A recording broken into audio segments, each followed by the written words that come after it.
I want to thank you, Jill, for having me tonight. And I want to say to everybody in the program that I'm so sorry I can't be with you in person. I'm actually sitting in an empty room on my lovely campus here in the Blue Ridge Mountains. And there's something deeply strange about talking to an empty room. So I'm very much looking forward to the conversation a little later on in the program.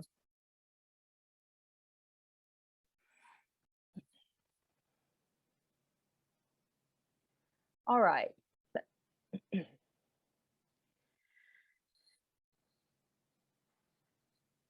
You are looking at a photograph of the home of the Clutter family in Holcomb, Kansas. Herbert, Bonnie, Kenyon, and Nancy Clutter, all of whom were murdered in this home in November of 1959. And their deaths became the subject of Truman Capote's very famous book, In Cold Blood, which is the book that really launched the project that I'm going to be talking with you about tonight. One of my undergraduate students recently asked me if I were launching a book project, what would I allow for a timeline? What kind of time frame would I allow? And I said, I'm really sorry to tell you this, but the last book I had published actually took 35 years. I'm sure that's not the answer that she wanted to hear. And there's certainly some explanation for that, including a lot of life interruptions along the way. In the late 1990s, my career as an academic was completely hijacked by the Harry Potter series. And since that time, I have edited 2 volumes of essays. I'm currently editing a third about J.K. Rowling's narratives, and also a volume of essays about the Hunger Games, which would not have happened had I not become involved in Harry Potter scholarship. I also have 4 sons who are all adopted and who came to my family starting in 2004. So I have had some very time-consuming and lengthy interruptions. And I say that in my own defense, because I know it sounds like 35 years is an awfully long period of time to be working on a book. But the idea for this project came to me in the fall semester of 1984, when I was taking a course at the University of North Carolina at Greensboro in nonfiction prose style. We were reading authors like Capote. We read Norman Mailer's The Armies of the Night. We read Tom Wolfe. We read John Hersey's portions of Hiroshima and some other things, the Algiers Motel incident, some selections from that. We read a lot of the so-called new journalists of the 1960s and 70s.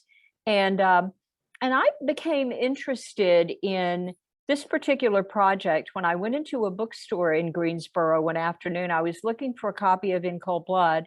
And my professor in that course, who was one of my mentors for this project, had really hyped the book. He had told us it was a very famous book. A New York Times book reviewer called it the best documentary account of an American crime ever written. So I went directly to the true crime section. And when I didn't find the book there, I went to nonfiction. And at that point, I was pretty confused, because my professor had said, you can probably walk into the bookstore and find this book. You don't likely need to order it. But I couldn't find it. So I went to the clerk in this independent bookstore and said, I'm looking for a copy of In Cold Blood. And she said, oh, that's in the fiction section. And I thought, what? I had this moment of, I guess, cognitive dissonance when I couldn't understand how a book about an actual murder case in which the author made these famous claims for authenticity and factuality, and uses the real names of all of the participants in this case. I couldn't understand how that would be in the fiction section. And so that sort of got me started thinking about the works I had read, many of which are considered to be novels from the standpoint of genre. And I'm thinking about works like Native Son by Richard Wright, which is based on details from one particular case in particular in Chicago in the late 1930s. And there's stories about Richard Wright's friend, Margaret Walker Alexander, sending him newspaper clippings for this crime, and his making a trip to Chicago to walk through the neighborhoods where incidents in this crime took place, and also, you know, being a little bit of a true crime groupie, visiting some of the Leopold Loeb locations from that famous case in the 1920s. So I started thinking about these other narratives that I knew. And along the way, I chose that as the topic for my dissertation, which I completed in the early 1990s at UNCG.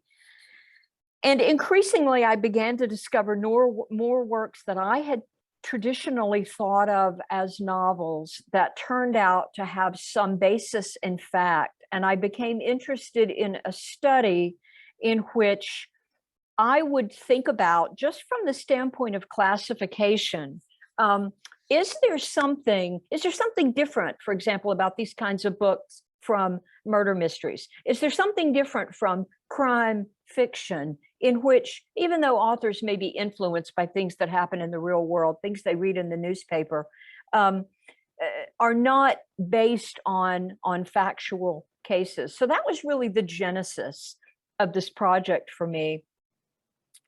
As I said, Capote's book really was central.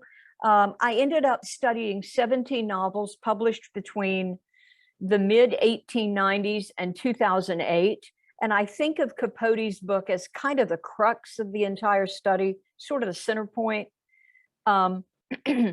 The photos on the slide that you're looking at right now are mostly from the time of the film adaptation, the first film adaptation of In Cold Blood, which I believe came out in 1966 or 67. In the lower left-hand corner, there's a photo of Robert Blake and Scott Wilson, who played Perry Smith and Dick Hickok in that film version. Robert Blake bore kind of an uncanny resemblance to Perry Smith. And then there is on the right side an overhead shot of Holcomb, just giving you a kind of a sense of how rural the landscape is there. And then again, a photo of the Clutter house. Just in case you're wondering about if you haven't read about the genesis of the book, the story is that Capote had been interested in writing what he thought of as a non-fiction novel. Some people might view that as an oxymoron. I hope I can explain why it is not. He had been interested in writing, using nonfiction material and the techniques of fiction writing. He had published a kind of a short work called The Muses Are Heard, traveling with an opera group performing Porgy and Bess in Russia. So he had that book-length experience with nonfiction writing. But then one day he simply opened the New York Times and he saw on the obituary pages, the obituary of Herbert Clutter, and the headline said something like "Kansas farmer, family of 4 slain." And you may be wondering, why does the murder of a farmer in Western Kansas end up making the obituary pages of the New York Times? The answer was that Herb Clutter was well known regionally. He was very affluent and his family was prominent in that area. And he had been appointed by Dwight Eisenhower to a regional farm board, which made him, I guess, a little more prominent than your average farmer in Kansas. So his obituary appeared in the newspaper. Capote saw it there. Capote went immediately to Kansas and stayed there from the week after the murders through a little past New Year's for the first time, and then went back later several times, including for the trial of Perry Smith and Dick Hickok. The first time he went, of course, he famously took with him his friend Harper Lee, who probably opened a lot of doors in Kansas and was helpful to, this relatively effeminate Eastern writer who may have seemed a little bit like who might have seemed a little strange to folks in Kansas. Having grown up in a small Southern town, Harper Lee was probably adept at getting people to have conversations around kitchen tables and on front porches. And so she was instrumental in helping with the research.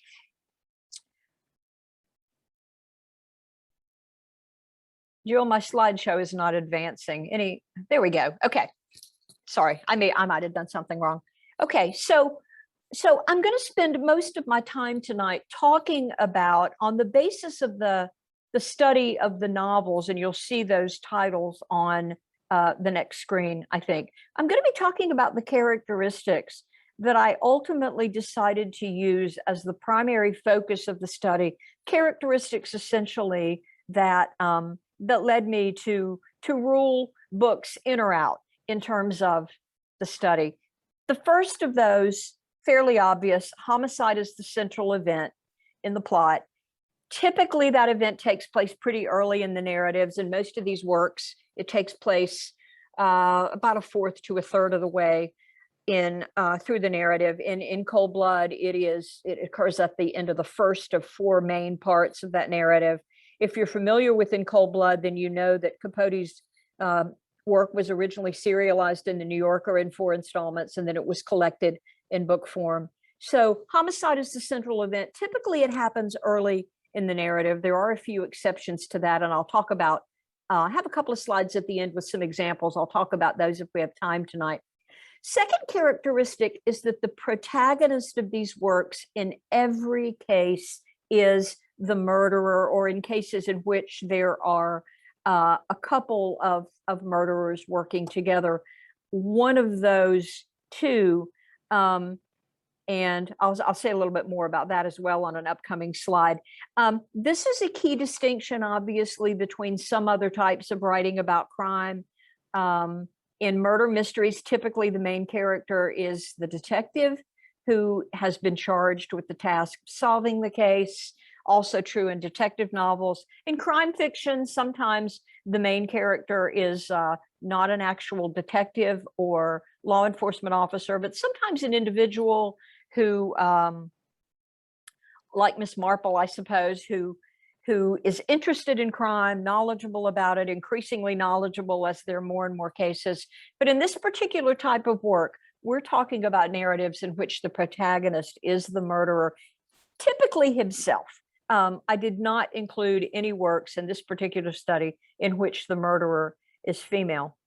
Third characteristic, reporting techniques are used. In many cases, with the writers involved in my study, these are folks who trained in journalism, partially because they had to make a living while they were trying to reach the point of being able to publish their long novels. And the influence of that is that they were skilled in using techniques like interviewing, examination of primary documents and sources, and those types of strategies which make these works different from works of fiction. Not that works of fiction don't in some cases involve a lot of research. Finally, and the last one is really a distinguishing characteristic for these works, I think, and probably the one that separates them from all other types of crime writing. And that is that the main theme of these works in every case involves the philosophy of determinism. Determinism is associated with American literary naturalism, began to affect literature during the late 19th century and in American literature, specifically in the 1890s and following. One of the interesting things about this study for me is that in my reading about naturalism, and I'd been studying naturalism starting with my reading of Theodore Dreiser's novel Sister Carrie as an undergraduate, typically people who write literary theory about naturalism, people like Donald Pizer, who has a number of major books about 19th and 20th century American naturalism, they typically see naturalism as a movement ending in the 1930s and 40s, kind of winding down with writers like Steinbeck and Faulkner and several others. I was really struck, and this is one of the things that struck me more than anything else, in reading Capote's novel, I was struck by the really strong influence of naturalism that I saw in that work. So those are the four central characteristics that led me, again, to either include books or exclude books from the study. This is a list of the 17 novels that are covered in the work, and I have sent a copy of this list to Jill to drop into the chat tonight. So if you're looking for a reading list of classic works which are, in every case, influenced by actual crimes, here's your list. And I would love to, my email is on that list. I'd love to know what you think of these works when you read them. You're welcome to send me an email if you have follow-up questions after the program tonight. I think generally most of the works up through Capote's book, which was published in 1965, tend to be typically regarded as novels. Most people probably think of those as fictional and may not even be aware that they're criminal cases that have inspired those works. Theodore Dreiser's novel, An American Tragedy, may be the best known in terms of it's being modeled on an actual case in upstate New York. There's a kind of a funny story in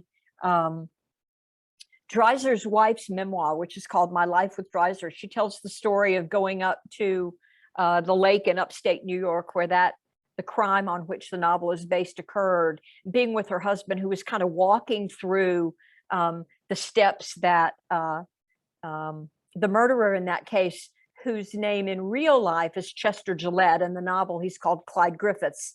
And most of these authors, as I said, through Capote's book, one of the aspects of fiction is that they change the names of those characters that may have had something to do with fears of publishing companies about lawsuits. I'm not sure. But Dreiser's wife has said he was walking through that crime.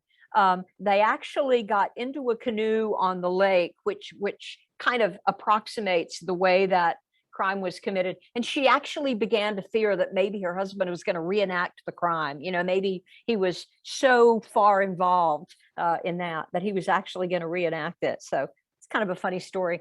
Starting with Capote's work, writers are more likely to use the name of the perpetrator, the names of characters and victims in the actual narrative. And that's true of many of the works, starting with Capote. It's true of The Executioner's Song, which is the story of Gary Gilmore, the first person to be executed in the United States after the death penalty was reinstated in 1976. It's true of Gerald Frank's book, The Boston Strangler. It's true of the Algiers Motel incident. Joseph Wambaugh, I believe, changes the names of the main characters in his book, The Onion Field. And that's kind of it's a little bit of a different book on this list because it primarily focuses very much on the backstory and the lives of the perpetrators in looking at how they ended up committing the murder that is depicted in the story. But it also looks at one of two police officers. The Onion Field is the story of a case in which two men kidnapped two police officers, drove them out to an onion field near Bakersfield, California, shot one of the officers to death. The other one escaped by running across an onion field in the dark, hence the title of the work. It also kind of looks at that officer in terms of, and I think this also is a kind of a naturalistic aspect of this work, in terms of the impact on him of being a survivor, his there but for the grace of God go I kind of experience, and his experience with survivor's guilt and the effect of that on his family in the aftermath of that. Helter Skelter obviously is based on the story of the Manson murders in the late 1960s in California. Judith Rossner's book, Looking for Mr. Goodbar, is another of those that most people may not be aware of actually being based on an actual case. Part of the reason for that may be that Rossner is another author who changes names of these characters.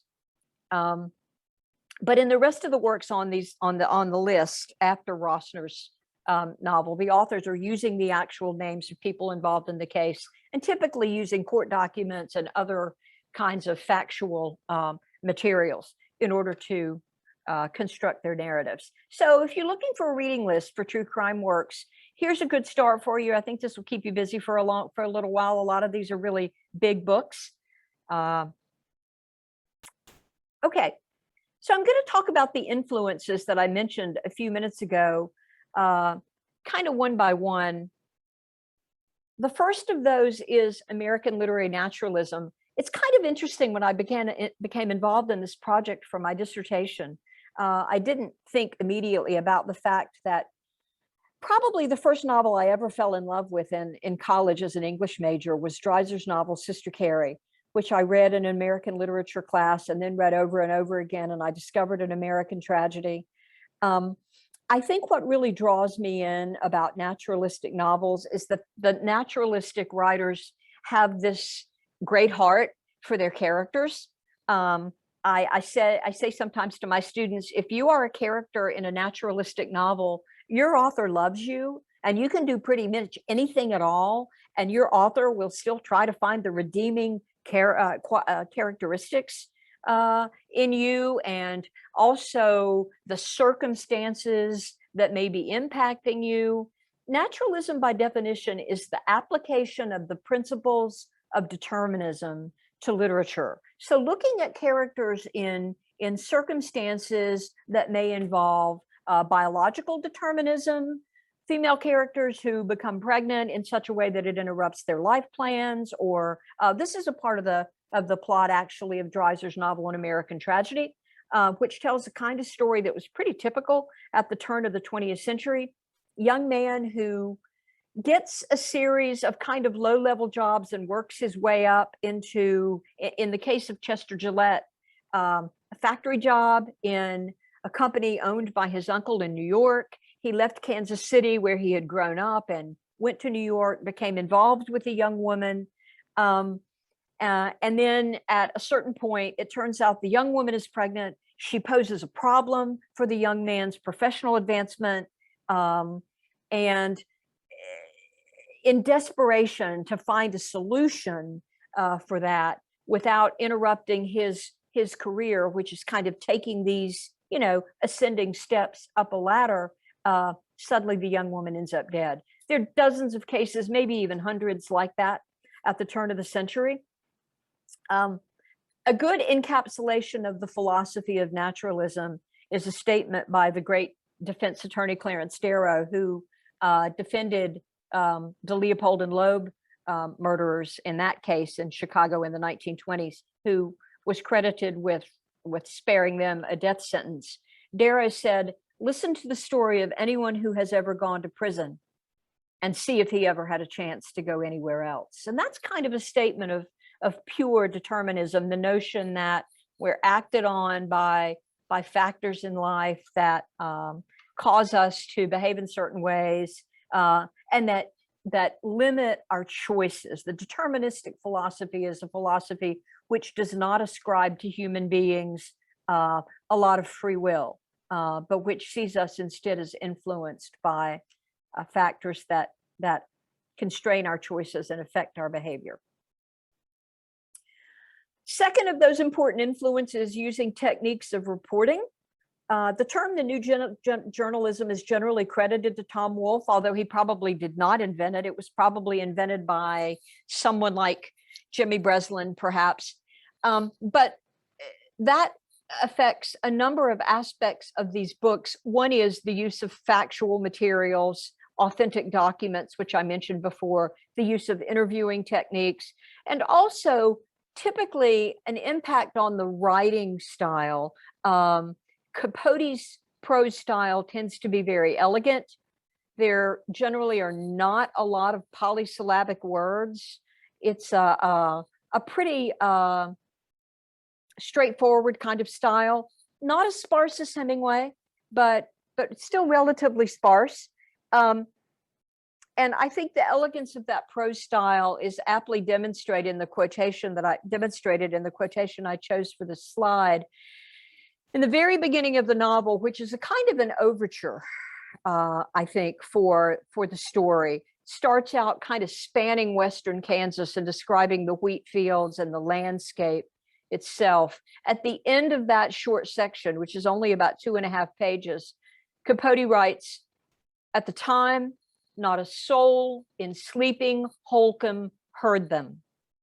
4 shotgun blasts that, all told, ended 6 human lives." And that essentially is the entire story in, just about 14 or 15 words, a very compact, kind of elegant description of that plot. I'm going to digress a little bit on this point about reporting techniques to talk about a very influential essay that I read. I think I discovered this essay pretty soon after it came out in the late 1980s. And I'd been working on the dissertation for a couple of years at this point. This is an essay by Eric Haney, which I found out only in the last few years before the book came out. Was a literature professor at an institution in Canada. I sent him kind of a fan email after several decades because his essay had been so influential. But in this essay called Literary Status for Nonfiction Narratives, he talks about two terms that came to be really important for me in this study and that I wanted to introduce to you because I think it's interesting to think about them as you read other narratives, not even necessarily about crime, but other narratives that are based on fact.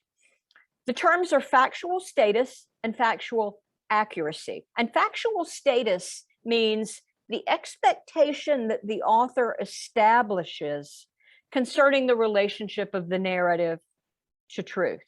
So the expectation that the author sets for us in terms of how we can expect this story we're going to read to conform to events that have actually happened.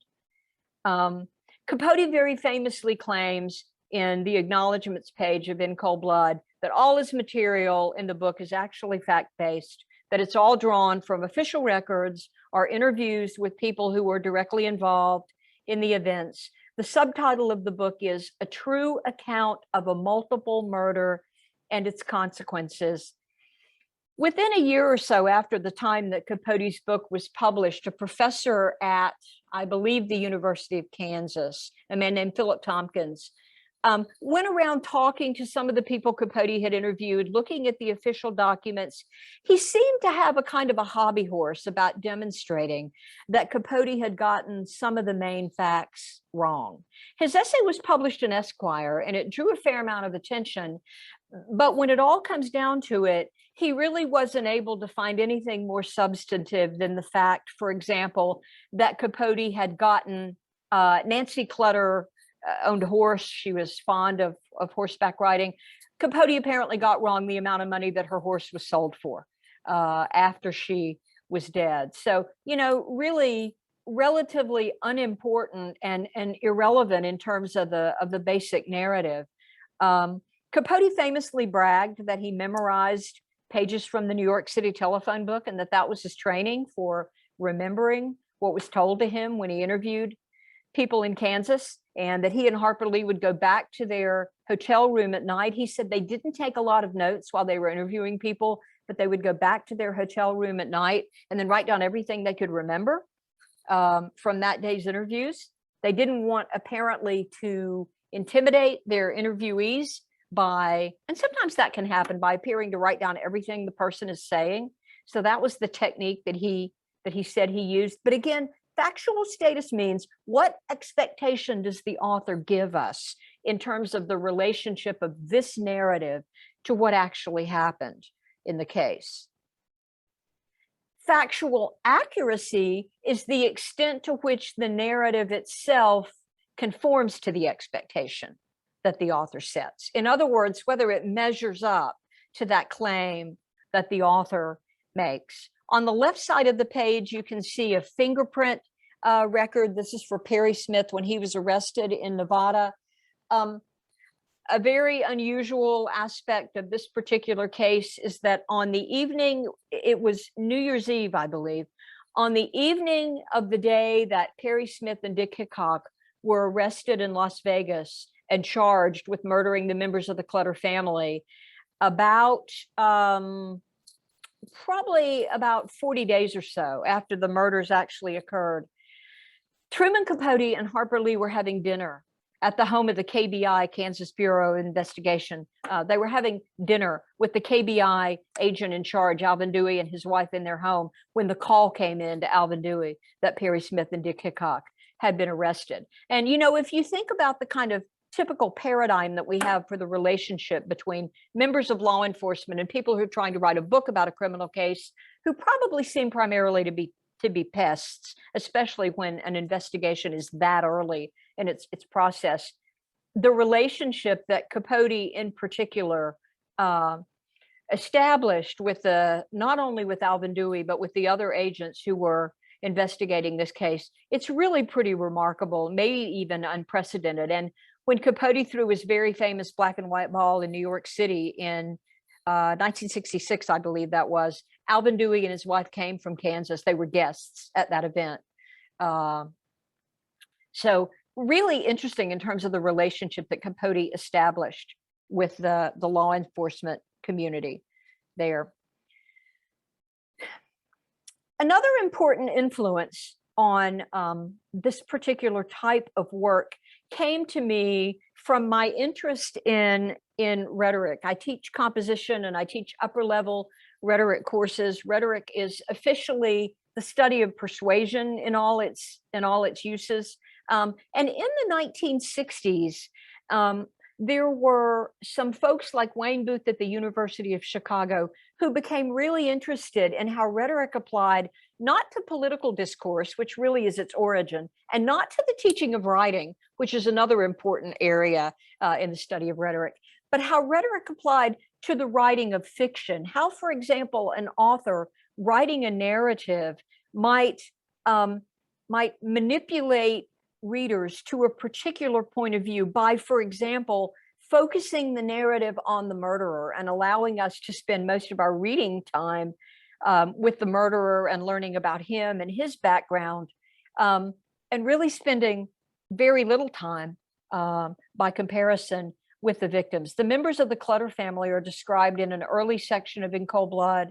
Probably the section is less than 12 to 15 pages total. And the descriptions of them and their lives reads in an almost obituary-like, in a clinical sort of way.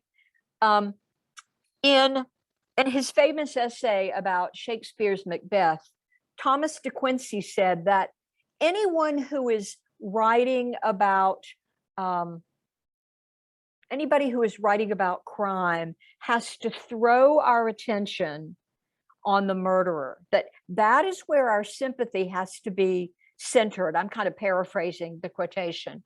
He said, in the murderer must be raging some great storm of passion, which will cause I can't see all the words, Jill, I'm sorry, my pictures are on that side of the screen, but which will cause, I don't know, something like maelstrom. I don't remember the exact quotation. A storm within him, maybe, and into this hell we are to look. So the focus of the narrative is to call our attention to the dysfunction in an individual's life, again, caused by naturalistic circumstances, biological, social, cultural, psychological, in some cases, biological circumstances like head injuries to areas of the brain that may be associated with violence, sometimes poverty or other kinds of socioeconomic factors. This has to be the focus of this particular type of narrative. As I said to you earlier, I finished my dissertation in the early 1990s, and I think when I look at it now, I think my dissertation itself was really inferior, particularly in the conclusion, to the book version of this study that came out last fall that was really very drastically rewritten. And one of the most important changes has to do with my study, it just over the last 10 years or so, of the notion of the American dream. One thing I did not know, for example, about that phrase is that it came into being during the time of the Great Depression. It is a phrase that comes from James Truslow Adams' book, The American Epic. And I'm sure that I don't need to define what the American dream means for anybody in the group. I mean, one aspect of the resonance of that term is that we all kind of recognize what it means when we hear it. Doing a study about that and looking at the way that that term was used in the aftermath of the Depression and in the as we move toward kind of the apex of the civil rights movement in the 1960s, the way it was used with regard to African Americans who were trying to better their life circumstances, I began to realize that the kind of novel that I had been studying is fundamentally about an act of violence perpetrated on people who represent the American dream by individuals who are excluded from it. And that really is probably the most important point that I will make tonight. I thought about how often in Capote's novel, for example, the two perpetrators are depicted moving around in a car. They're rootless. They're not really tied to any particular place.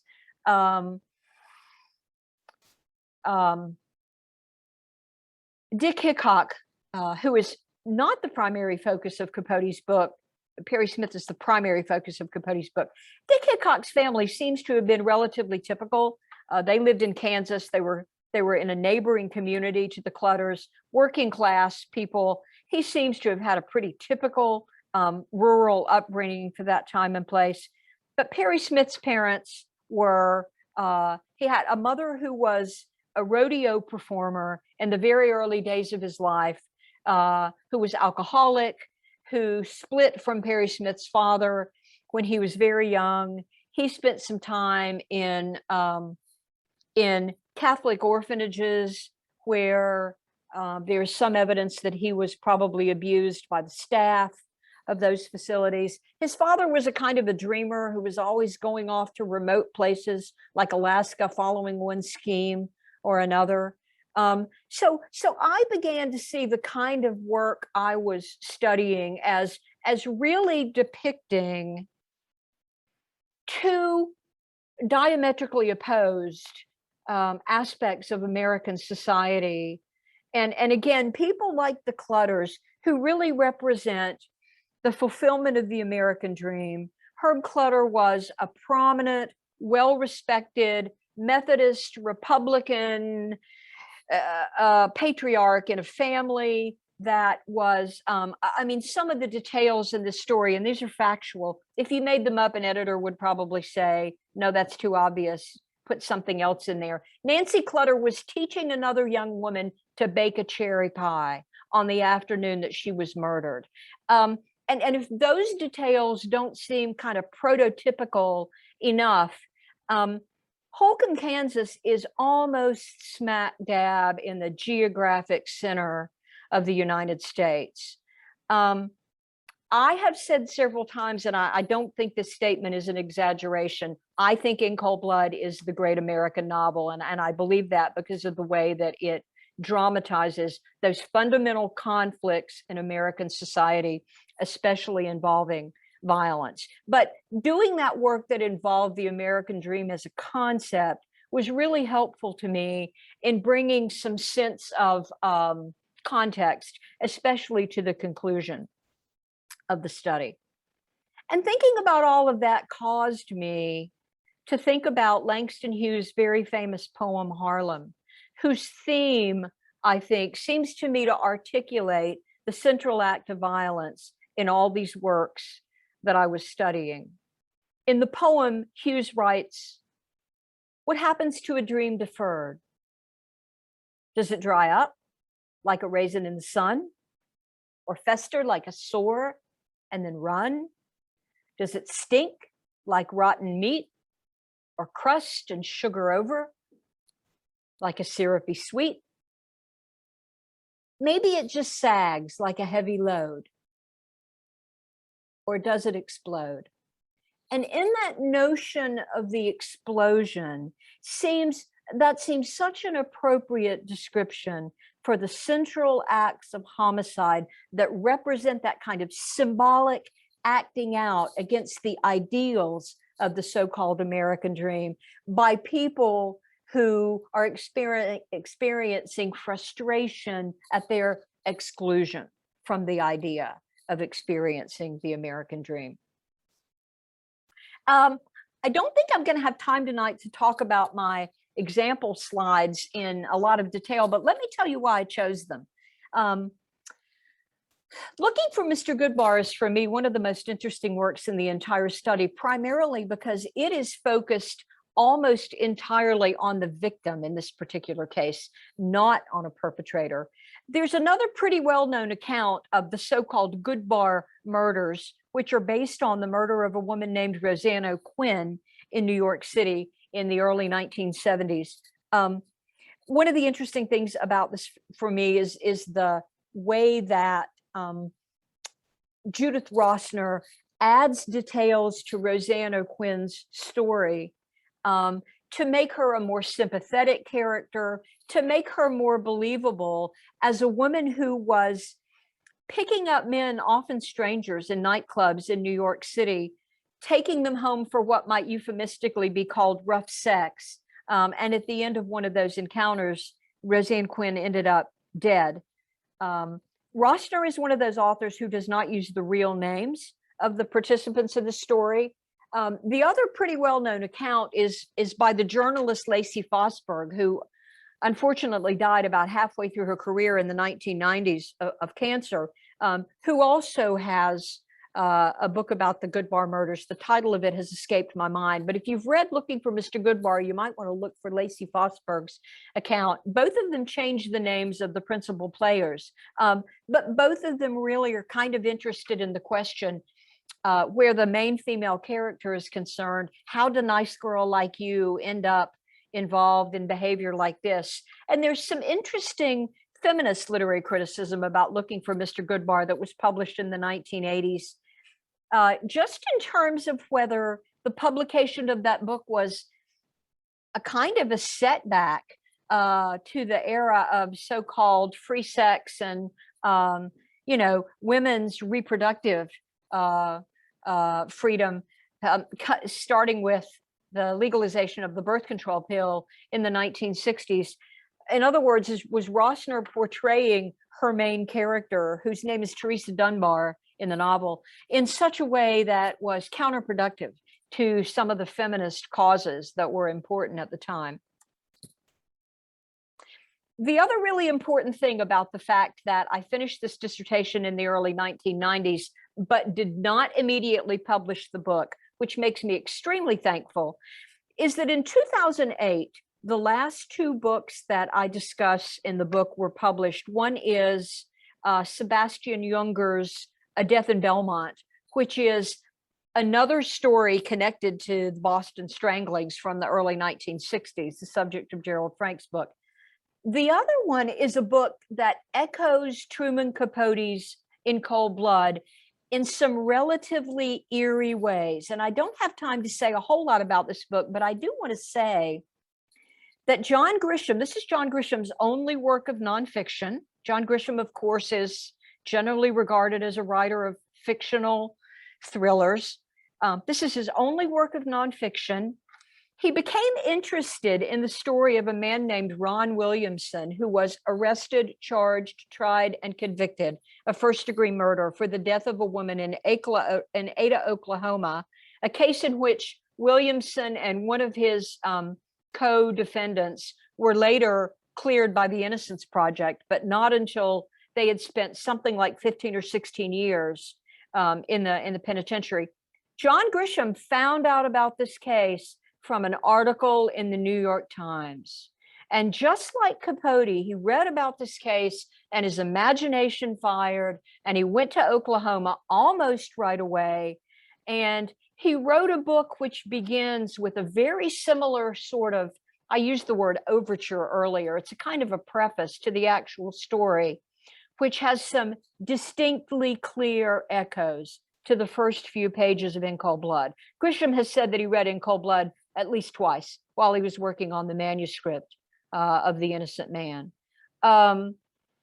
So what I have ultimately decided about this study is that even though, in about the 1930s or 40s, literary critics were singing the swan songs of American literary naturalism, I think the strains of naturalism are still around. I think these types of novels are still being published.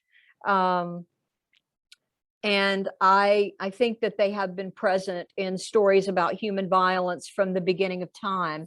And for that reason, I like to end with a statement from Homer's Odyssey: there will be killing until the score is paid.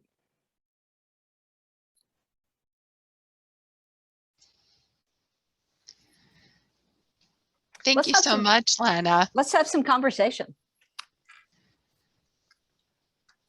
Yes, if everybody would like to type in questions in the chat, I can pass that along to Lana. or if you'd like to raise your hand, I can unmute you and have you ask your question directly.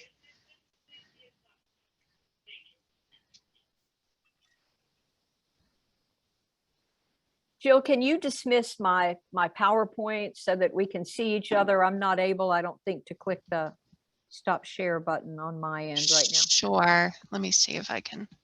That would be good.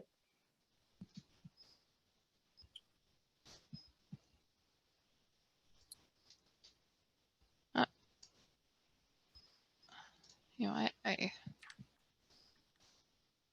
There we go.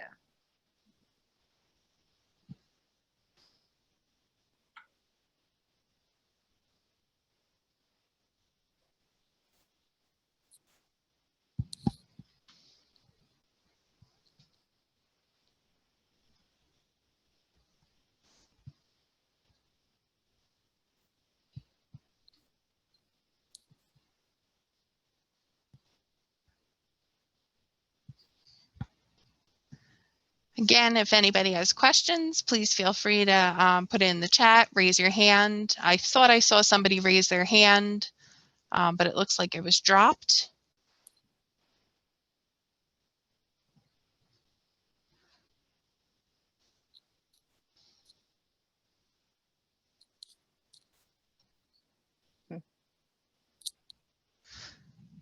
I do have a question that came in from Lynn. She said, there seems to be an inevitability you describe once there is a dream, pitting those who have access and those excluded by circumstances. I think inevitability is a really good word. Thank you for that question, Lynn. I associate the term inevitability with tragedy, primarily with stories like Oedipus and the tragedies of Shakespeare, and the notion that once a ball is set into motion, it can't be stopped, and things are going to happen as consequences from that point. I don't know that in the cases of the crimes that are depicted in the books I studied, that I would inherently say inevitability so much as just this notion of a strong probability that somebody, for example, like Perry Smith, who grows up with parents who are not together and who are somewhat itinerant, and whose relationship is characterized by substance abuse, that there's not a high probability that a person like that is not going to grow up with resentment and frustration. I frankly think part of Truman Capote's interest in Perry Smith has to do with the circumstances of his own background. It's pretty well known that because Capote's parents' marriage did not last, he spent long periods of time with elderly relatives in Monroeville, Alabama. This is where he, became friends with Harper Lee, because his relatives lived in the same town. There's stories about Capote's mother during the time when he was growing up in New Orleans, when he was a small boy, locking him into a closet to go out on the town at night with a man, or to a bar or something like that. I think there probably was a real sense in which, when Capote looked at Perry Smith, he had a kind of a there but for the grace of God go I kind of response. One of the most compelling things that Perry Smith ever said to Capote when Perry Smith was on death row in Kansas, Perry Smith kind of fancied himself an artist, and he did have some drawing ability. There was a portrait, for example, of Jesus that Perry Smith had drawn when he was in prison in Lansing, Kansas. He also played the guitar, and he had these sort of daydreams, I suppose, of maybe being a lounge singer in Las Vegas and having crowds of people, cheer and make requests and that sort of thing. So Perry Smith kind of fancied himself as maybe a prospective artist. He said to Capote one time, all I've ever wanted to do in my life is create a work of art. And what happens? I kill 4 people and you create a work of art.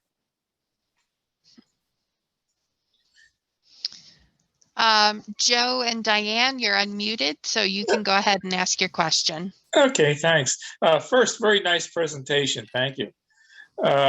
But actually, I have 2 questions. Number one, situations like the Leopold Loeb murders. they certainly didn't arise from resentment against society or anything else. There are a lot of people, my point being, there's a lot of people who do these things for kicks and various degrees of kicks, if you will. But I mean, it's not really, I would say not even a majority that do it out of a sense of resentment against society. It may be the circumstances that built them up to where their need for empowerment takes the manifestation that it does. But it's not really resentment per se. And second comment is Truman Capote interviewed one of Manson's associates, Bobby Buseley, in prison for Rolling Stone magazine. Right. I think in the 70s, mid 70s. Right. And Buseley, if I recall correctly, and I'm just going to memory, but if I recall correctly, claimed that the interview as it was published was a lot of crap, BS. And Capote didn't know what he was talking about when he regurgitated Buseley's words and so on and so forth. Made it sound as though Buseley really, or Capote really was listening to only what he wanted to hear and pretty much slanted the article in, I won't say 180 degrees away, but significantly away from what Buseley actually said. Mm-hmm. And if that's true, and if it's applicable to In Cold Blood, that raises some questions right there.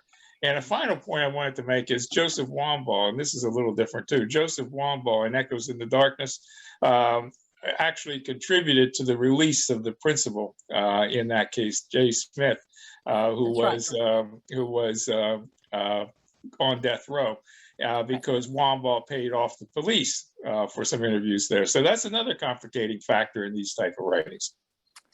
I think there's some very interesting questions about the ethical lines that journalists have to deal with in covering those kinds of cases. I have read Capote's interview with Bobby Beausoleil, but it's been a long time, so I can't really comment very much on that, except to say, you know, I'm not sure that I would take Bobby Beausoleil himself as a very credible source. I don't remember where that interview was published. You might. Rolling Stone. Yeah, yeah. And that's probably a factor as well, because, you know, the New Yorker is notorious for its fact checkers. And so I probably would tend to trust that maybe even more if it had been published in the New Yorker. But with regard to In Cold Blood, there really was this fellow who went out of his way to try to find inaccuracies in the sources Capote had used, the interviews that he had done, and really was not able to find very much. I do want to address your question about Leopold Loeb, because I'm really glad you asked it. It is very true that those two young men, I mean, their fathers were tycoons in the business community in Chicago. It is true that they come from a very different end of the socioeconomic spectrum than most of the protagonists of the books that I'm writing about. However, they were primarily motivated in the crime that they committed, the killing of a young boy from their neighborhood, which, you're right, they really did undertake just to see whether they could get away with it. They did that because they were, I think warped is not too strong a word, by the philosophy of Friedrich Nietzsche. And they fancied themselves Nietzschean supermen, and they thought they were therefore entitled to overstep the kind of moral and ethical boundaries that constrain most of us as we go about our daily lives and our activities. And I think also, based on what I have read about their families, I don't think that we can necessarily assume that just because two young men who were so bright that they became students at the University of Chicago at a time when most young people are still finishing their high school degrees. I don't think we can necessarily assume that just because they came from affluent families, that there can't be dysfunctional elements of their family lives, just in terms of maybe neglect, if not outright abuse, or maybe a sense of alienation. In most of those cases in which there are two perpetrators involved, Capote's book is an example, Wambaugh's book is an example, the Leopold Loeb case is an example. In most of those cases, there is almost always a kind of a leader-follower or almost a master-slave type dynamic. And that was certainly true in the Leopold Loeb case based on what I know about it. Yeah, I don't want to take up any more time. It's just one very quick comment. In terms of background situation, Karl Panzram, another mass murderer from the 30s, if I remember, he had 8 brothers or siblings, brothers and sisters, and they all turned out fairly well. And he was one of the worst mass murderers of his time. Same background, same upbringing. Really interesting when that happens. Yeah, thank you for that. Thank you. We did have, Lynn just said, thank you for expanding your thoughts about determinism. And if anybody else has any questions, please feel free. At various points during my study, I had to have a lot of education, sometimes at the hands of my colleagues. And during the point when I was doing the work about determinism, and most of that I wrote at the time that I wrote the original dissertation, I had to spend a fair amount of time with our philosophy faculty here just to make sure I could get my head around that.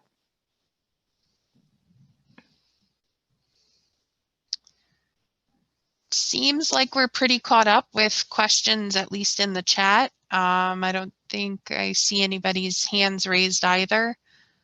Well, if it's okay, Jill, I'll just make kind of a parting comment for those in the Sure. group who are interested in reading about, especially about high-profile criminal cases. I'm currently reading a book called The Five by a British historian. Some of you may have heard of that book.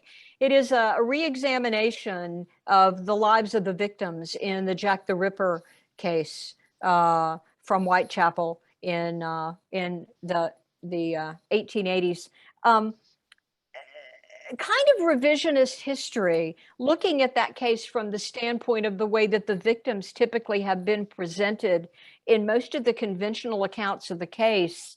You know, the general storyline is some man who probably was trained in surgery or maybe as a barber, which kind of overlapped with the same area at that time period, went through Whitechapel killing prostitutes who were sleeping in the street. It turns out there really is only evidence in the case of 2 of those 5 victims that any of them even worked as prostitutes. The others were women who were really down on their luck when they found themselves in Whitechapel. But I can't recommend that book highly enough because it does kind of take a new and fresh perspective on a case that a lot of us probably think we understand. And I like that kind of work a lot.